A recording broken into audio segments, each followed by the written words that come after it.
Good evening. Gun rights, the future of health care, and an ongoing battle over a Confederate bust.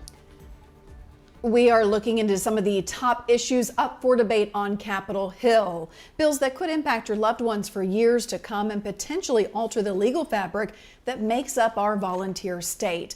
And right now, there are 3 bills up for discussion to stop human trafficking. One of them is in response to the Centoya Brown case. And as News Channel 5's Kyle Horan shows us, the bills are all meant to protect people who are victims of trafficking.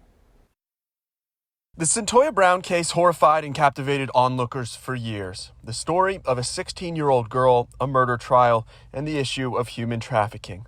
Now, the story may also influence state law and legal defense for victims of trafficking in the future. 40% of human trafficking victims are trafficked by a family member. House Bill 17. So if you find yourself in the process of being trafficked and your perpetrator is causing seriously bodily harm or potentially death, if you defend yourself, you can claim self-defense in the courtroom through testimony. This would allow the burden of responsibility to be placed on the perpetrator and not the victim. Representative London Lamar of Memphis has filed 3 total bills to fight human trafficking. I figured there's something in the system that is not working and it's done wrong by her. The first would allow self-defense claims for those being trafficked.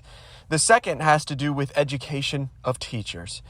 House Bill 117 would require training classes for trafficking every 3 years. The game of human trafficking tends to evolve as technology evolves, as different apps come out, as law enforcement tends to get very abreast on one situation. They manipulate this situation to get more victims. And so what this allows teachers is to constantly be educated on the new signs and intervention tactics of students who could potentially be victims of human trafficking. The third bill requires similar training for healthcare workers.